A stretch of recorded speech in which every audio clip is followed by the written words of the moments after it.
One of America's premier opera composers and lyricists, he was born in South Carolina, and the South has had a major impact on his work.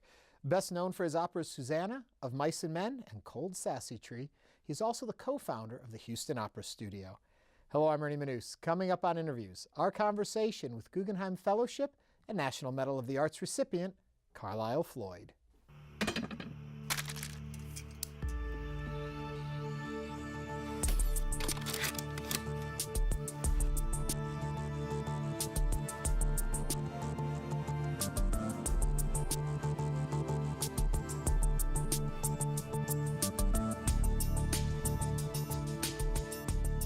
For yourself, how do you define opera?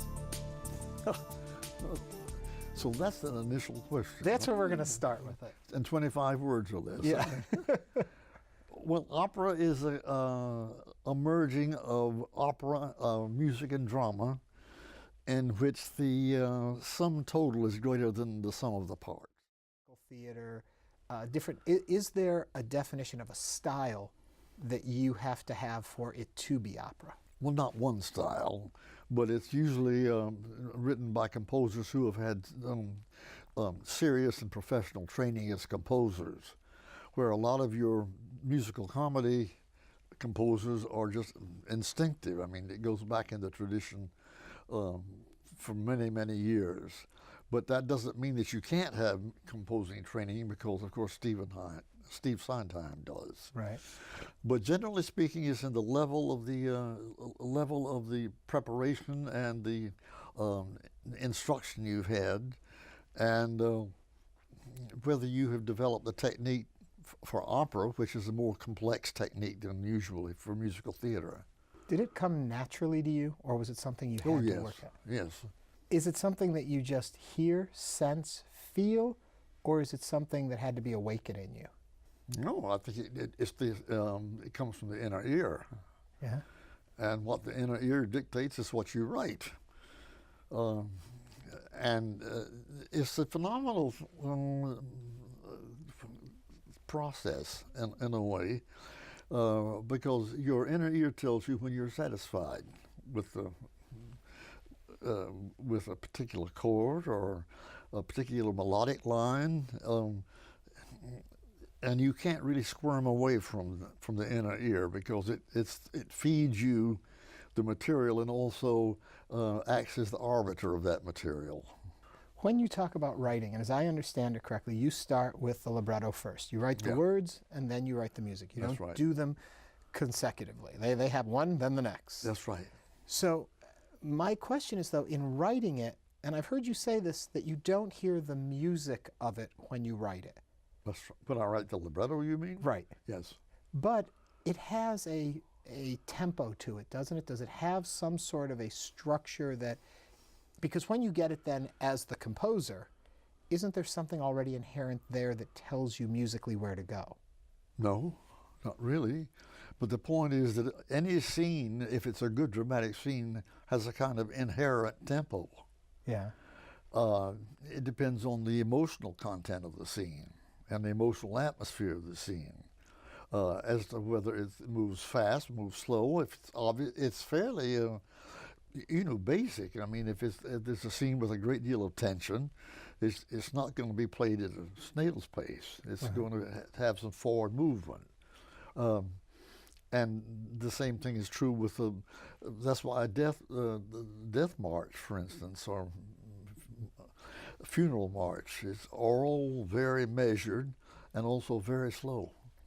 But to go back to my earlier question then, you do have a separation, and it's easy for you to do, between hearing that rhythm when you're writing. I would think, as you're writing it out, you're hearing the music almost to it. Yeah.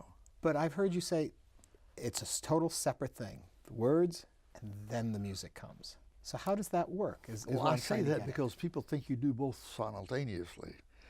And the point is that the words have its own discipline, or have their own discipline, to create just sense or intelligence. And when that is set to music, it's the emotional climate of the of the libretto that tells you so much about the music that you can write or will write, and then it becomes as a kind of a imperative from the inner ear. So in other words, if you're stuck, or if nothing suggests itself to you, which is an awful feeling when you're composing, nothing comes from the inner ear, it's usually because you don't have a full awareness of the emotional quality of the scene. Because once you decide that the scene is, let's say it's very frightening, well, that tells you something about pitch, it tells you something about tempo, generally speaking, and then you put it in very very particular fashion and in small groups or segments. But you're still adhering to what you have decided is the prevailing tempo of the scene to project its dramatic content. Do you, when you're doing all of this, think about the audience, or are you solely serving the piece itself?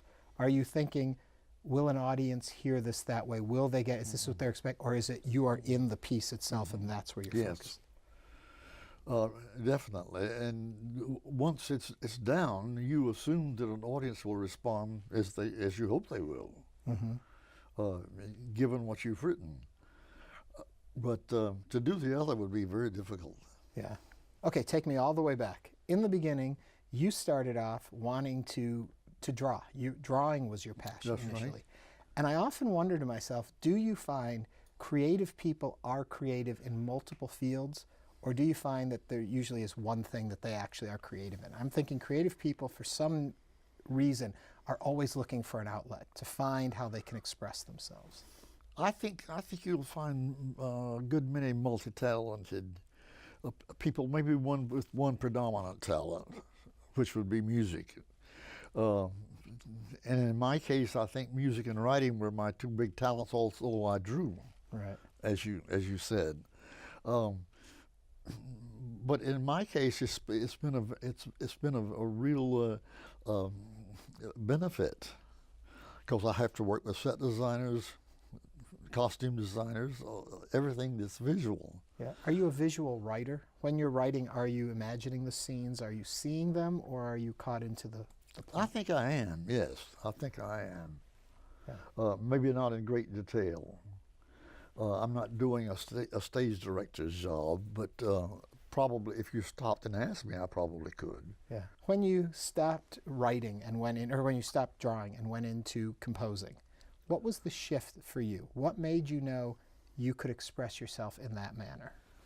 Nothing really, except the conviction that I could, because certainly nobody ever told me that I could write operas. That might still be the case. I don't think anyone would tell you that now. But it's just something I had I felt very drawn to, because I like the idea of music in concert with another art form, which of course, as I said initially, opera is a combination of several art forms in which the total product is what we call opera. But you weren't brought up with opera in your home, correct? Oh, no. I mean, there was music around you, but it wasn't opera. Yes. So where does this passion come from, do you think? I think as much as anywhere from a love of the theater. Yeah. I love the theater, I love movies.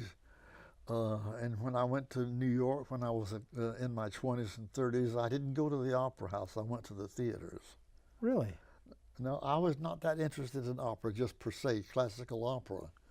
But I was vitally interested in what was happening in the American theater, because this was during the great 50s, in which Williams and Miller were the predominant playwrights of that time. And that's what interested me, was to see what was latest, and also I think belatedly I look back on it, it sharpened my faculties as to what worked on the stage. Yeah. What was really theatrical. Ever want to write a straight play? Ever have that desire? I did when I was in college. And how did that turn out? Well, it was very well reviewed. I don't think it amounted to a great deal now, but it was obviously somebody who had read Ibsen and was doing his own version. I did a one-act play. Didn't want to do more of it? Not at the time for some reason, but I was also doing short stories and poems. Right. Which one of your short stories then was your first opera, correct? Yeah, Slow Dusk. Then your second one doesn't do so well, your second opera. My second opera is housed in the Library of Congress, and nobody shall ever see it again. And nobody ever gets to it. No. Often people say, what did you learn from your last success? What did you take from that? Because the one you write after it, Susanna, becomes what many people think is your main tentpole in this wonderful career. I learned one thing, which is a basic do or don't, however you characterize it, of opera. Opera is not about talk and conversation without an emotional anchor. Right. There's nothing deadlier than music words that are said to music that have no emotional content. I give this example I did in San Francisco last week. Kids can walk around and singing, go to the door, and they think it's very funny. It is funny because there's no emotional content to it. Mm-hmm. But if I say, go to the door, then you're into the realm of opera, because you've got the emotional content there. And opera, as soon as you add music to words, you're in a different emotional plane. Do you live a grand life? Do you live a very dramatic life? Because I think for somebody to come up with these great themes and these emotions and all that, what is the life of the person who actually puts that out like? It's mine.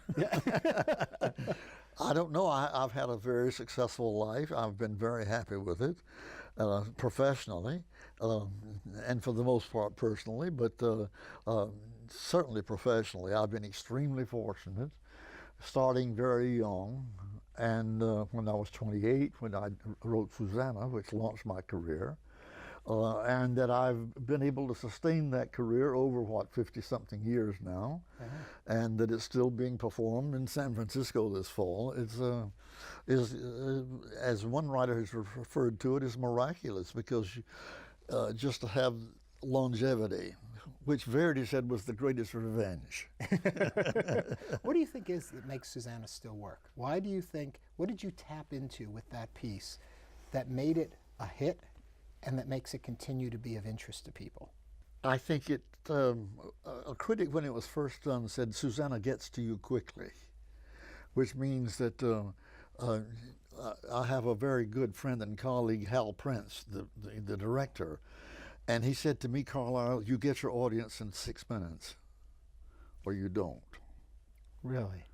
And that tells you something about setting up your thematic idea, what the through line, as we call it, is going to be. And then that's obviously, if it's a compelling through line, an audience is gripped. And you have to bring the audience on the stage with you very quickly. Yeah, even in opera. Specifically in opera, especially. It's so easy to doze off in opera because words take so much longer to sing than to speak. Yeah. So you're dealing with that. Have you ever seen an opera libretto? The size of it? You think it's going to be like this because the opera is 3 hours, and you look at the libretto and it's this big. Right.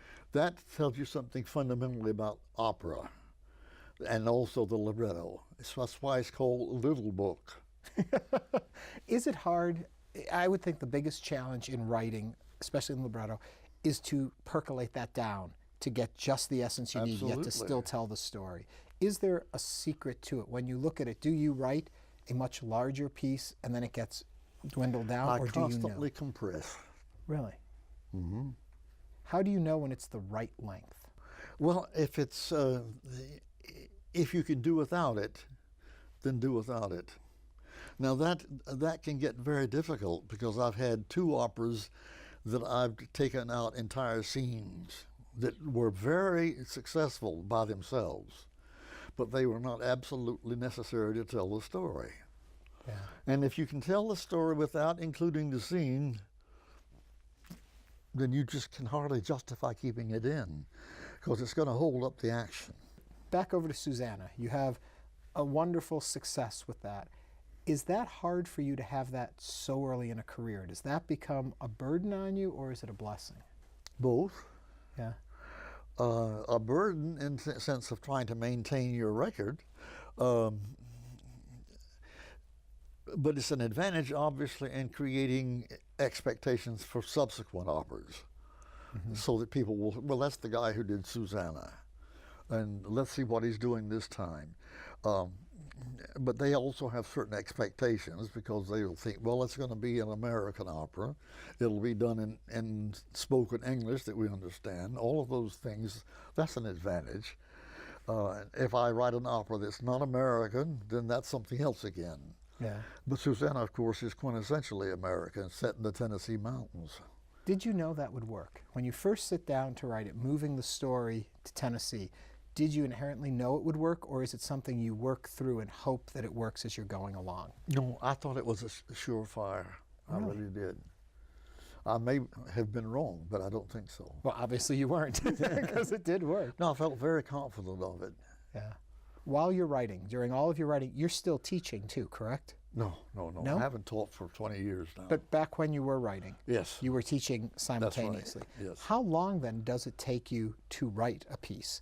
If you had a day job, per se, is it something that comes quickly? Does it take a long gestation period? How long to put together a good piece for you? If I accept a commission now, it's usually for 3 years. I wrote Susanna very quickly because I didn't know any better. And I didn't know you were not supposed to do a libretto in 12 days. So I just simply set to work doing it, and the same thing once I got to the music. But now it takes me a good year to get the libretto the way I want it. Is the libretto or the music harder for you to put down? Both of them are hard. Both of them are a challenge? I would say of the two, music is the more difficult. Then, of course, in addition to the teaching, you come to Houston and set about helping to open the Houston Opera Studio. Yes. Talk a little bit about why that's important to have. Well, it was the fulfillment of a dream that David and I had had for some time, David but we Copley. lived in opposite places. He lived here in Houston. I lived in Tallahassee at the time. And we said, wouldn't it be wonderful to start a program for young singers out of college to make that very difficult transition into the profession, because there is quite a gap there. And so when I accepted a position at the University of Houston, the stage was set. Yeah. For us to see what we could do in terms of setting up a training program for young singers year-round, not just summer, and they didn't just fill out the chorus for the main production. So it was absolutely it was new. It was there was no preparation for it. And so I felt that for a year-round program, and I insisted on this with David, and he a little reluctantly finally gave in to it, to say that I think psychologically it's much better if the singers don't sing in the opera, in the opera chorus. He says, can I have them if I absolutely have to? I said, sure, absolutely. Have them on loan. But it gave a seriousness to the training part of the program that I thought was very important. Because we provided them with training for singing, for languages, for movement, all of these things. It was a very full program. Yeah. Is it safe to say there's been a resurgence in the love of opera today? Yes. Yeah. Started, but there's a very good reason for that, and that was the introduction of surtitles. Yeah. That started back in the early 80s, and that made a tremendous amount of difference to people. To be able to follow, not just to get the general idea of what's being said, but the specific meanings of all the words, which you see actually printed above the stage. I think that made all the difference in the world. It was controversial when it came out. Some people said it took the obligation off of the singers to cultivate good diction, but that didn't happen. As a matter of fact, I think it gave them more of an incentive, since the audience knew what they were trying to say. But it's been, I think it's caused a tremendous upsurge in the number of companies, first of all. When I started my career, there were three major companies that could have given me my start. The Met, no chance there. San Francisco, also a European-based company at the time, and the New York City Opera, which did new operas, and you know which one I got. Thank goodness it existed then and was flourishing. Yeah. And but we just didn't have this almost plethora of opera companies that we do today. And it's a very healthy atmosphere, and especially it's very important for young composers, because it means that there's an outlet for what you do. Yeah. And something I should also point out, Ernie, is that when I started out, if you did a new work, you gave it the economy version, you know, because they had sort of assumed it wouldn't really work and it wouldn't be around next year, so who cares, you know. Now, thanks to David Gockley, a new work gets the best treatment that you can give a work. And that makes all the difference in terms of being able to properly assess a new opera. Is there any stigma that's still out there with English language opera? When you write it in English, is it looked down upon by over in the continent? Is it on equal footing today? No, I mean, now there's a certain part of our population who are opera aficionados who think you're not getting opera unless it's in Italian. Right. But that also eliminates German and French, along with English. And it comes out of ignorance. Yeah. Because there is, of course, a huge German opera, there's a huge French opera, and now there's a huge American and British opera. Right. So how are you going to do the operas of Britain unless you have people who speak good English? Yeah. So at this point in your career, still exciting to sit down and start work on a new piece? Or Oh, sure. Yeah? Sure. With trepidation. Always, can I do it again? Yeah. Yeah. And you've got a new one that's premiering next year? Not next year, but Year the after? year after that. Yeah. Excited? What's that? Are you excited about it? Very, yes. Yeah. If they've already slated that it's going to happen, do you have to be finished with it first? Or Oh, yes. so it's done. You're not still. No, it's two scenes from being done. As I sit here in Houston, no, it's a process that you start with a commission, and they set up certain deadlines for you. When the libretto will be delivered, when the vocal score will be delivered, when the orchestral score will be, and so forth. And there's a nice incentive in that because you get those are paydays. Oh, so you want to have those. Something else that just, it fascinates me and it's kind of fun, and I'm just curious your take on it, was having Susanna performed at the World's Fair. Yes. Is that a thrill for you? Was that something that just seemed beyond what you were expecting to happen? Oh, sure. I guess I had no idea. How did it get chosen to go to the World's Fair? It was chosen to represent this country. Yeah. I can't tell you what government officials made that decision, but there was a woman who was a kind of a mistress of theater in New York City who really led the fight to have Susanna done there. Yeah. And it was a very interesting experience, I have to say. It was at a time that the whole art of singing and acting were not united as they were in American opera. And that's what they were mostly, the critics were very impressed with. They actually acted when they sang. Yeah.